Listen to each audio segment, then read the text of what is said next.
Assalamualaikum and hi everyone. Okay, today my group members and I will present chapter 5, which is Digital Workers Career Management. As you can see, we have 8 topics to be covered. The first subtopic is on the Digital Workers Career Management. As you can see, today's growth in technological capabilities basically increase the exponential in computing power available both for the consumers and enterprises.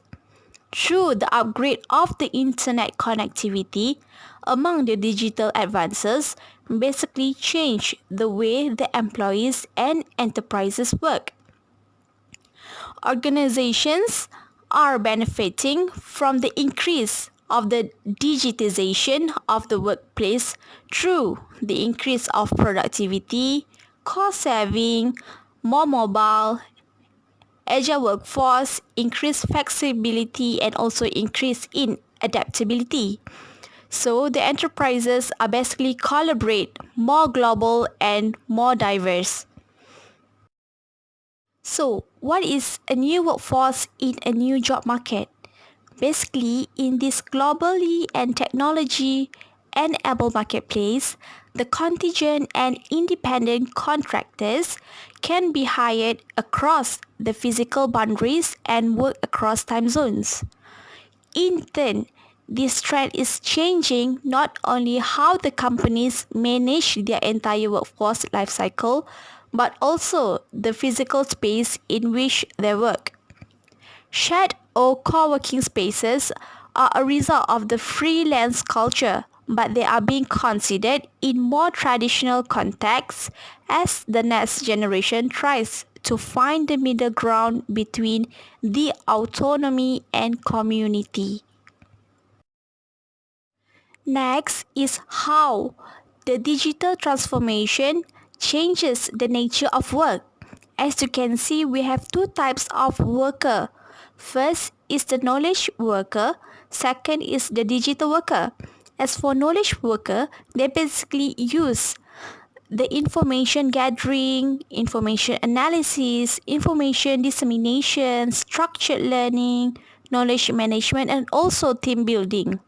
For the digital worker, they basically use the real-time data availability, scenarios and prognosis, decision making, self-development, visual collaboration, and also visual team building. Moving on to the second subtopic, which is on the career concept for digital workers. The flexible working environment somehow results to and the increasing of the complexity with more clients to consult globally. At the same time, the freelancers are dealing with the geographical dispersed clients with different time zone and different languages and preferences. For example, the employee who works in Malaysia have a dispersed time zone with the employer in United States. So that's it. The digital labor platforms have also created a more transparent job market. Moreover, the top performers know their value and grow more footloose.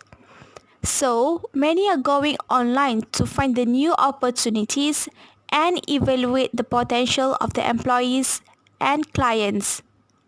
As a result, this can put the right person in the right job, identify gaps in skills, identify chart career paths, and also nurture the development of the next generation of leaders and expertise.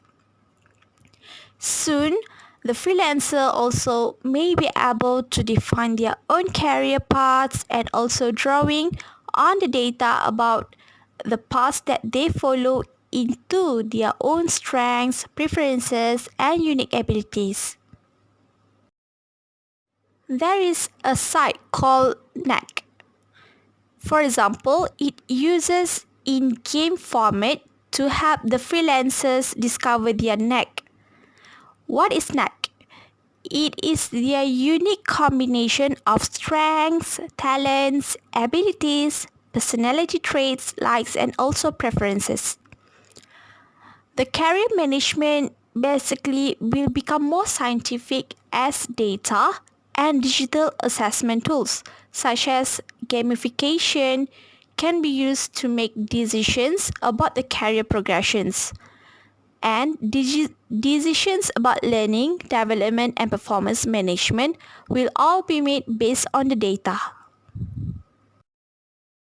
Moving on to the third, career management.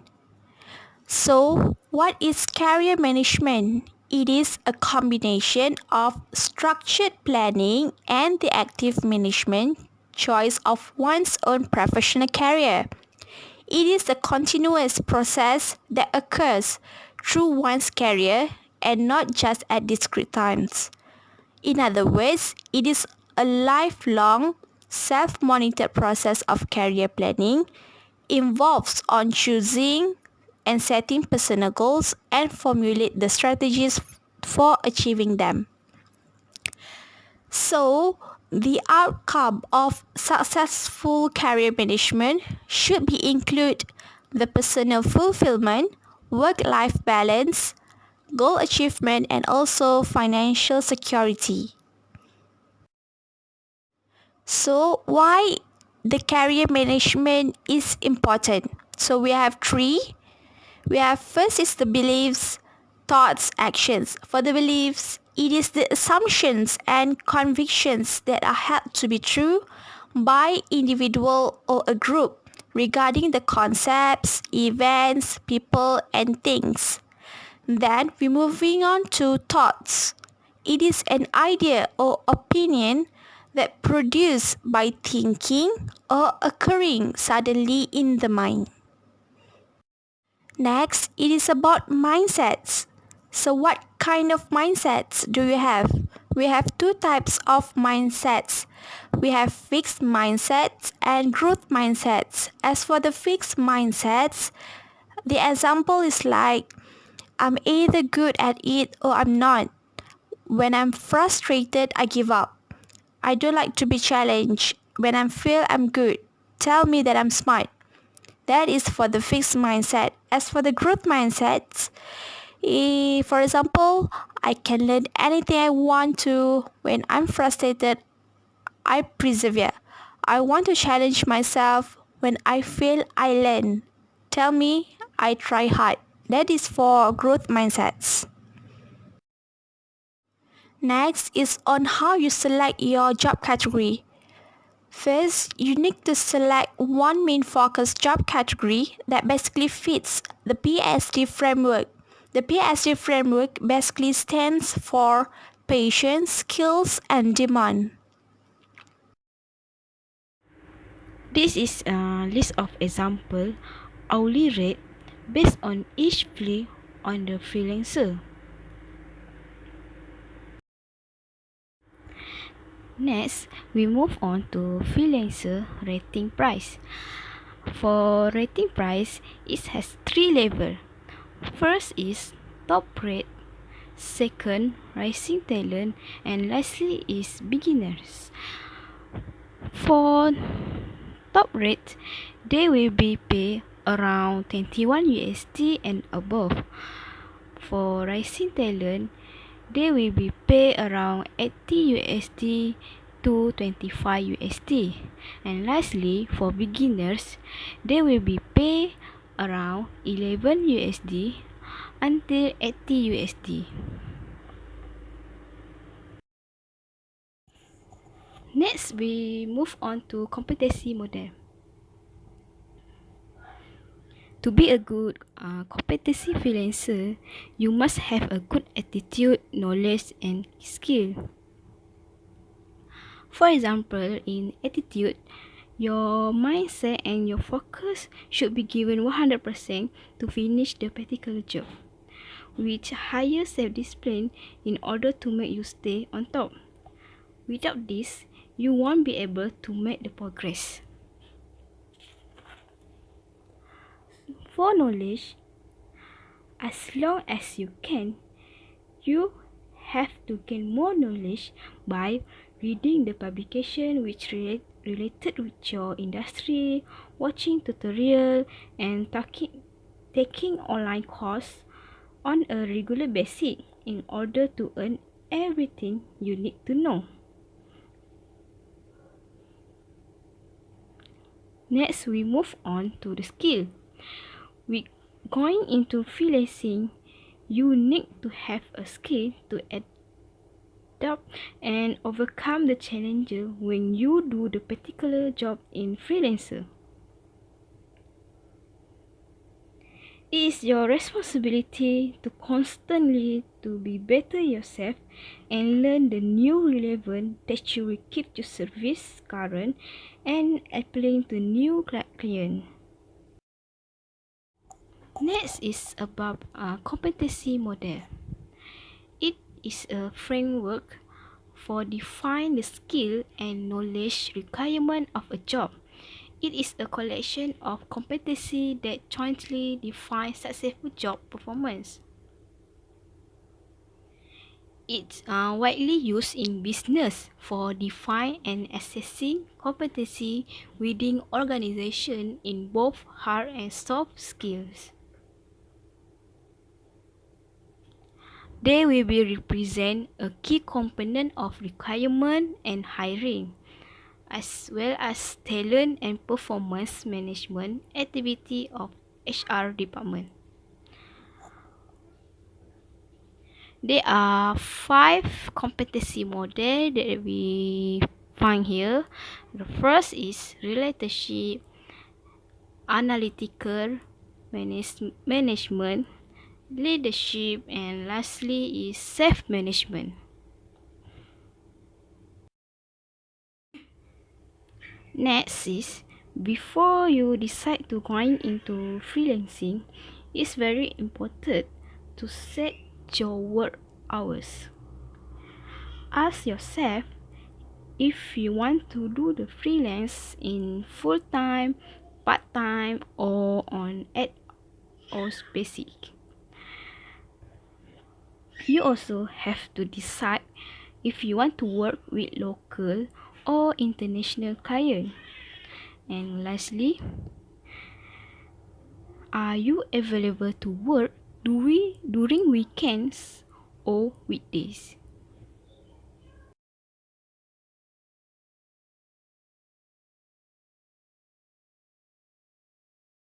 My name is Sharifah Nazatunadia binti Said Adnan. Now I will present about how do you prepare for the interview.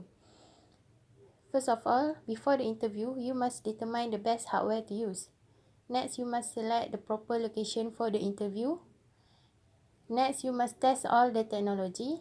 Next, you must schedule at least one more interview. Next, you must plan for glitches. And lastly, you must complete full interview preparations. After that, the days of the interview. Firstly, you must test all equipment prior to interview time. You must dress professionally. You must turn off before interview starts. You must go under and look directly into the camera. You must have a conversation and you must note if you need them. Last step is after the interview, you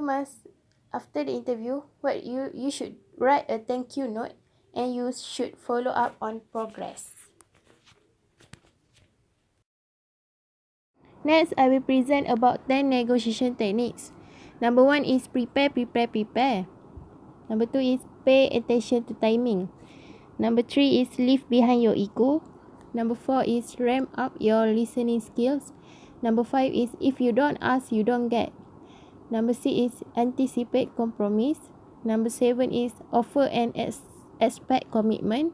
Number 8 is don't absorb their problems. Number 9 is stick to your principles. And lastly is close with confirmation. Next is I would like to talk about cross-cultural negotiation. Cross-cultural negotiation is firstly you must do research on unique elements of style of the other culture. Next, you must avoid actions that are offensive in the other culture. Next, you must avoid stereotypes.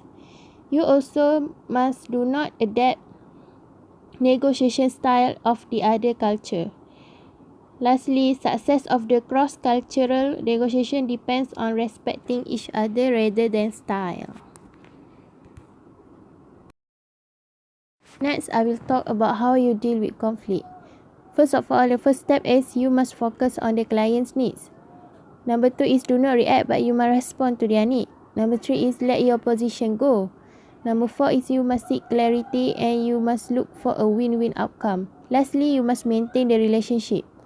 Pricing. Pricing is the way for you to research your market. You also must consider the client's point of view. And last, you must also consider factor in time, complexity and effort. For negotiating, number 1, you must maintain a professional tone. Number 2 is you must be willing to withdraw if you cannot get an agreement. Lastly, working outside of Upwork eliminates all your protections. Next, I will talk about making it work. First of all, you must create a workspace with minimal distractions so that after that you can set regular work hours so that client know when you are available. And you must set up a kick-off meeting with your client. Lastly, you must keep the Upwork team app on. To get rewarded for great performance, you must send a thank you message to client and let them know you are available for more work. You must ask the client to close the contract and provide honest feedback. You must also get approval to display your finished project in your portfolio.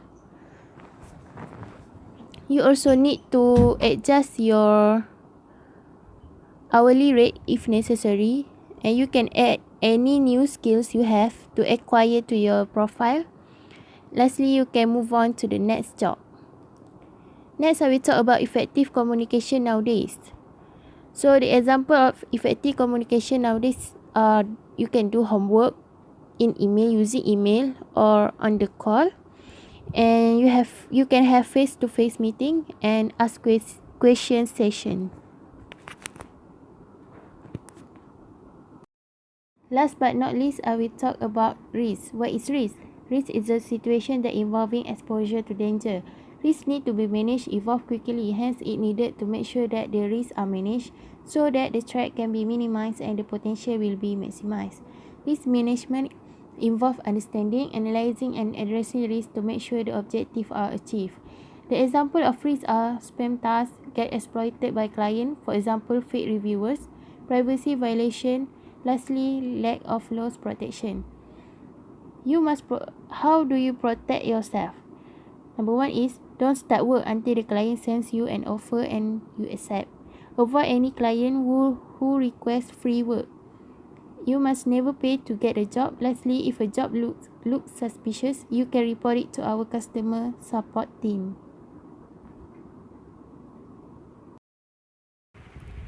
Okay, next slide is about how we're protecting ourselves as freelancer.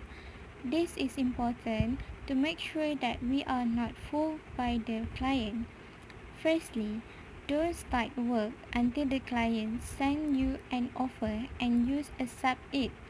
Next, if client asks to pay outside of Upwork, report it to customer support team. Avoid any client who requests free work, never pay to get job, and if the job looks suspicious, report it to our customer support team. In this slide, it shows how we can handle ethical issues when dealing with the client. Firstly, we must always be honest and keep our promise. This is because by being honest and always keep our promise, the client will have higher trust and confidence on our work.